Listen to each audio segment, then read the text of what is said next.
জীবনে প্রত্যেকের স্বপ্ন থাকে এবং ইচ্ছা থাকে যে তাদের প্রথম সন্তান যেন ছেলে হোক। আর একটা ছেলে মানেই তো বংশের প্রদীপ। মেয়েরা কি কখনো বংশের প্রদীপ হতে পারে? না, একদমই এটা ভুল ধারণা। মেয়েরাও কিন্তু বংশের প্রদীপ, এটা জানা দরকার। আর জানো তো, আমার প্রথম সন্তান কিন্তু মেয়ে। ছেলে আর মেয়ে কোনো অংশেই কম না। আর আমি ভাগ্য করে আমার মেয়েকে পেয়েছি। জানো, এরকম কজন পায় বলো তো? সুন্দর করে একটা পুতুলের মতন সাজিয়ে দেওয়া, এই যে কতটা ভাগ্য করে পেয়েছি বলো তো। এই যে দেখো, দুপাশে চুল বেঁধে দিচ্ছি, এরকম চুল বেঁধে দেওয়া, এভাবে সাজিয়ে দেওয়া, মনের মতন করে সাজানো, এটারও কিন্তু একটা ভাগ্যের দরকার হয়। সবার ভাগ্যে কিন্তু এইরকমটা হয় না। আর কজন ছেলে মা বাবাকে দেখে বলো তো? আমি তো বলবো প্রতিটা ঘরে ঘরে যেন মেয়ে হোক। ছেলে মেয়ে দুটোরই দরকার, কিন্তু তাই বলে যে মানে মেয়ে হলে মেয়েকে অবজ্ঞা করবে, এটা কিন্তু একদমই না। আর আমি তো বলবো আমার ছেলে না হলেও না আমার কোনো ক্ষতি নেই। আমার মেয়ে হয়েছে, আমি অনেক খুশি। আমি যখন প্রেগনেন্ট ছিলাম, আর আমি প্রেগনেন্ট মানে না থাকা অবস্থায়ও আমার না খুব ইচ্ছে হতো যে আমার যখন বিয়ে হবে আমার যেন প্রথম সন্তান যেন আমার মেয়ে হয়। আর আমি তাকে যেন সুন্দর করে সাজাতে পারি এবং আমার মনের মতো করে তাকে রাখতে পারি। তো সেটাই হয়েছে, ভগবান আমাকে সেটাই দিয়েছে। মাম্মামকে স্কুল নিয়ে যাচ্ছি, দেখো জানলাটা দিয়ে দিলাম। এবার মাম্মামকে নিয়ে সোজা যাব স্কুলে। বাই। চপ্পল পরো ঠিক করে। দরজাটা দিয়ে চলো, হাত ধরো।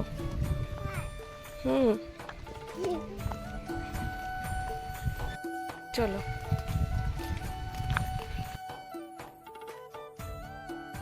চটি পরে যাও, যাও বসো, যাও যাও যাও যাও, এখানে বসো।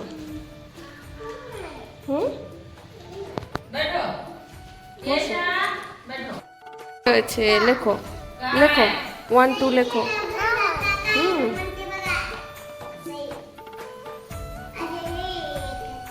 তো মাম্মামকে স্কুল দিয়ে বাড়িতে আসলাম, আর এখন হচ্ছে বাসনগুলোকে মাজতে হবে। আর কারেন্ট নেই, ভাত উঠিয়ে দিয়ে গেছিলাম কিন্তু কারেন্ট নেই বলে ভাতটা আর হয়নি। তো চলো বাসনগুলো মেজে নিই, তারপর আবার মাম্মাম কতক্ষণ থাকবে আমি জানি না। আগের দিনও দিয়েছিলাম, চলে এসেছিল। কি পরিমাণে হাওয়া আসছে দেখো। চলো বাসনগুলোকে আগে মেজে নিই। এই যে দেখো, এই যে সব এখানটায় হচ্ছে সব বাসন রেখে গেছিলাম আমি। চলো বাসন মেজে নিই, পরে দেখা হচ্ছে। বলেছিলাম না কতক্ষণ থাকবে জানি না। এই যে দেখো, বাড়ির সামনে স্কুল হলে যাওয়া হয়। দেখো আমি বাসন মাজছিলাম, মাজতে মাজতে চলে এসছে। আমি বলছি যাও মাম্মা, আমি আবার আসছি, বাসন ধুয়ে আমি আসছি। আমি শুধু স্কুলে পাঠিয়েছি এই জন্য যে আর 1 বছর 2 বছর পরে তোকে ইংলিশ মিডিয়ামে দেবো, তখন তো এরকম তো আর আসতে পারবে না। এবার এই স্কুলে যাওয়া থাকলে একটুখানি অভ্যাস থাকবে যে না, স্কুলে যাওয়া একটা অভ্যাস আছে, ও সেগুলো বুঝবে আস্তে আস্তে।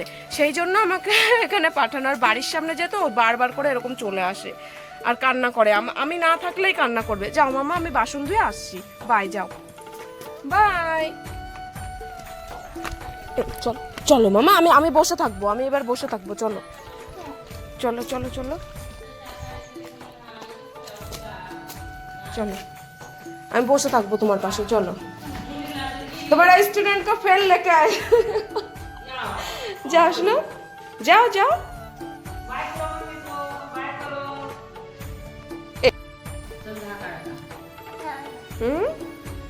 গোল গোল দেবা তাই?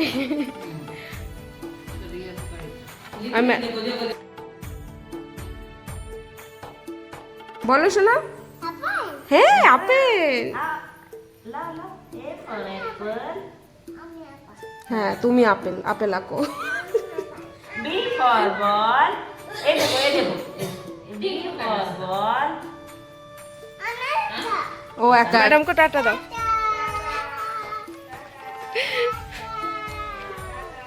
चलो, बहुत पढ़ाई किया बोलो। शोना ना, बैग नाओ। पीठा में देवो। बहुत पढ़ाई किए तुम। चलो चलो चलो चलो। সময় এখন বাজে 10:30। মাম্মাম জানো তো স্কুলে বেশিক্ষণ থাকিনি, চলে এসছে। আর ও তো এখনো ছোট, স্কুল যাবার বয়সটাও হয়নি, তো একটুখানি অভ্যাস করাচ্ছিলাম এই যা।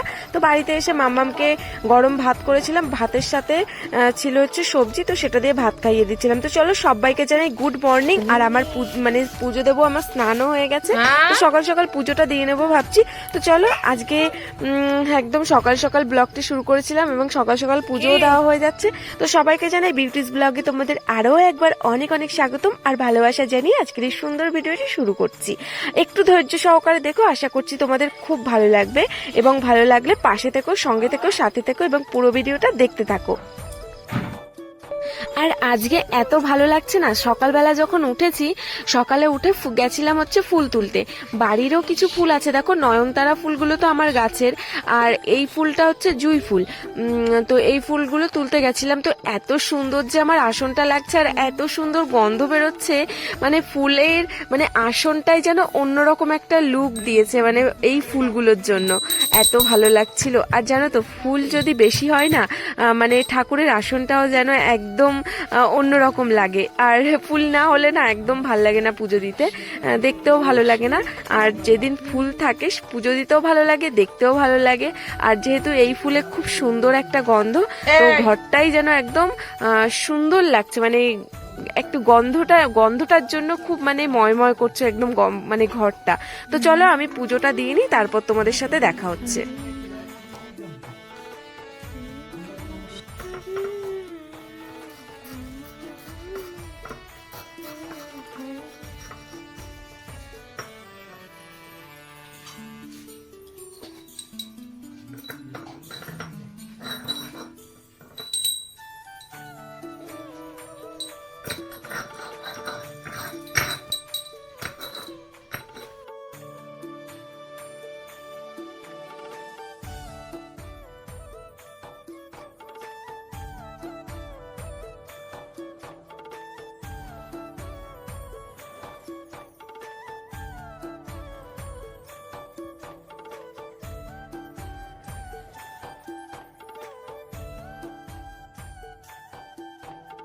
তো বন্ধুরা এখন ভাবছি চলো একটুখানি যাই বাজ। দেখো দেখো দেখে তো চেয়ারের উপর উঠে কি করছিল। চলো তো বন্ধুরা এখন বিকাল হয়ে গেছে, বাপরে এক গাদা কাক যাচ্ছে। তো এখন যাচ্ছি হচ্ছে বাজারে, কি করতে যাচ্ছি জানি না, এমনিই যাচ্ছি ঘুরতে। কি বলবো কিছুই বুঝতে পারছি না। ওই ভাবছিলাম যে চলো একটুখানি মাংস খেতে ইচ্ছা করছে, তাই বলছে তাহলে চলো মাম্মাম চলো। কি আনতে যাবো মাম্মাম? একটু জল খা। তো বন্ধুরা দুপুরবেলা খেয়ে দিয়ে রান্নাবান্না করে আমরা সবাই মিলে শুয়েছিলাম, কারণ রাত্রেবেলা যেন তো ঘুম হয়নি, অনেক ভোরবেলা উঠেছি আজকে, আর সেই জন্য দুপুরবেলা ঘুমিয়ে গেছিলাম, তো ভিডিও করা হয়নি। তো বিকালবেলা ভাবছিলাম একটু বাজারে যাব, তো তোমাদের দাদাভাই গেছে একটু ওই দিকটা একটুখানি কাজে একটা বাড়িতে, আর আমাদের রাস্তায় রেখে গেছে। আর দেখো বাজার থেকে মাংস নিয়ে চলেও এসেছি, এবং এই যে মাংস ধোয়া কমপ্লিট, এবার হচ্ছে রান্নার পালা, রান্না করতে হবে। আর আজকের মাংসটা এত সুন্দর ছিল না, মানে হচ্ছে আমরা তো মানে এখানে দেশি মুরগি না, এগুলোকে কক মুরগি বলে, তো খুব সুন্দর লাগে খেতে। আমরা তো মানে পোলট্রি খাওয়া আমরা এখানে ভুলেই গেছি, একদম ভালো লাগে না। আর এই মাংসগুলো খুব সুন্দর, আর এতে দেখো কত বড় বড় ডিম হয়, মানে ডিমগুলো একটা ডিম মানে দুটো বড় বড় ডিম ছিল, তো একটা ডিম তো পুরো ফেটেই গেছিল, আর হচ্ছে একটা ডিম মানে কালকেই ডিমটা দিত। আরো এখানে কতগুলো কুড়ি আছে, দেখো এই যে ডিমের কুড়ি তো বলে কি জানি।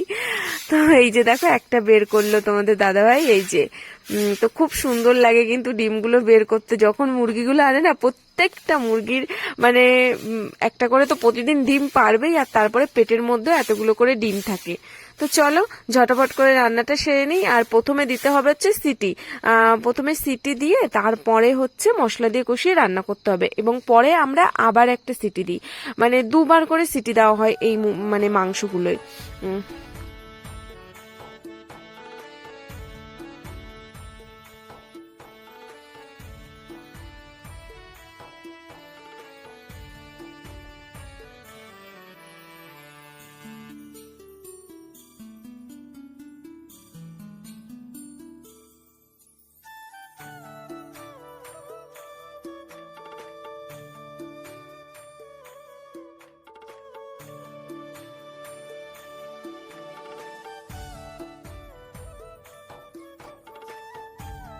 আসো দেখে আমি আদর করে দেবো। আসো আসো মাম্মা, আসো। কে বকেছে? মাম্মি বকেছে? আমি তোমাকে কখন বকলাম? ও আমি তোমাকে কখন বকলাম?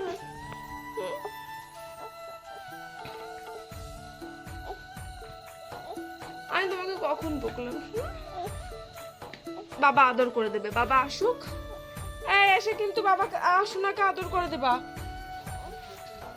হ্যাঁ, কি করছিল?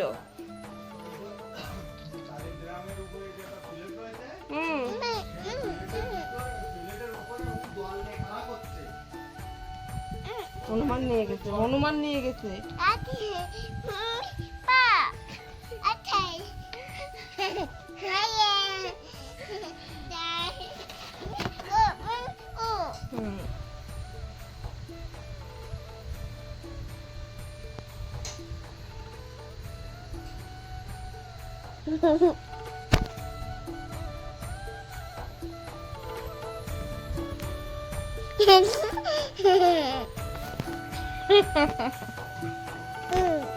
দেখা যাচ্ছে, যাচ্ছে যাচ্ছে। দেখো অত কাছে আসলে দেখা যায় না। শোনা মা, সন্ধ্যাবেলা এই যে দুটো একসাথে চলে যাবে কিন্তু। দেখো জল জল, একটা ফোটাবা, একটা ফোটাবা, একটা খাবা।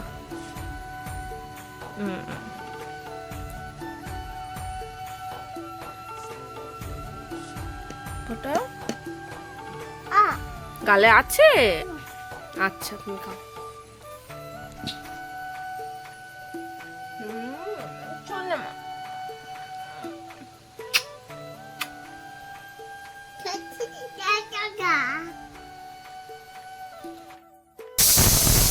তো ওই যে ডিম ডিম দুটো মানে ফেটে গেছিল, ওটা হচ্ছে মাম্মামকে ভেজে দিয়েছিলাম, মাম্মাম খাচ্ছিল। আর এদিকে দেখো আমি মশলাগুলো করে নিয়েছি, এই যে মিক্সিতে নিয়ে চলে আসলাম। আর মানে লঙ্কাটা হচ্ছে আলাদা করব, কেন বলো তো, মাম্মামও তো খাবে, এবার ডবল ডবল করে তো করা যায় না। তো সেই জন্য না আমরা পেস্ট না হয় মানে বেশি করে রাখি, আর না হলে লঙ্কার গুঁড়ো দিয়ে রান্না করি।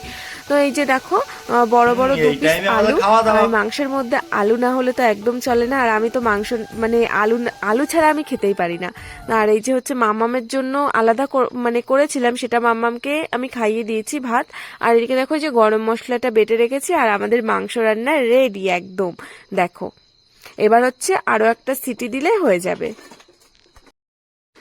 তারপর এই যে দেখো আমাদের লাল লাল ঝাল ঝাল রেডি, একদম দেশি মুরগির মতো। দেখো একদম এত, এই মাংস খেলে না সত্যি পোলট্রি খাওয়া মানে এই যে যেটা সাদা যে মুরগিগুলো না ওগুলো খাওয়া একদম ভুলে যাবে। এত সুন্দর হয় না রান্নাটা, মানে কি বলবো, গরম গরম ভাতের সাথে এখন একদম পাতলা মুরগির ঝোল, একদম পাতলা ঝোল, মশলা কম দিয়ে, সাথে বড় বড় আলু। আহা কি সুন্দর যে লাগে না, মানে কি বলবো, এর সাথে ভাগ হবে না। তো চলো আজকে এই খাওয়ার সাথে সাথেই ব্লগটিকে এখানেই এন্ড করছি। আজকের ভিডিওতে যদি কিছু ভালো লেগে থাকে তাহলে একটা লাইক, একটা কমেন্ট করে দিও। আর যারা আমার ফেসবুক পেজ থেকে দেখছো তারা কিন্তু পেজটিকে ফলো করে দিও। আর যারা ইউটিউব থেকে দেখছো তারা চ্যানেলটি সাবস্ক্রাইব করে দাও, যারা এখনো দাওনি। তো চলো এরকম সুন্দর সুন্দর ভিডিও পেতে অবশ্যই কিন্তু সাবস্ক্রাইব করে রাখো। আর কমেন্ট করতে কিন্তু একদমই ভুলবে না যে আমার এই মাংসের ঝোলটা কেমন হয়েছে। টেস্টটা তো সত্যি অসাধারণ হয়েছিল। এরকম পাতলা পাতলা ঝোল খেতে কে কে ভালোবাসো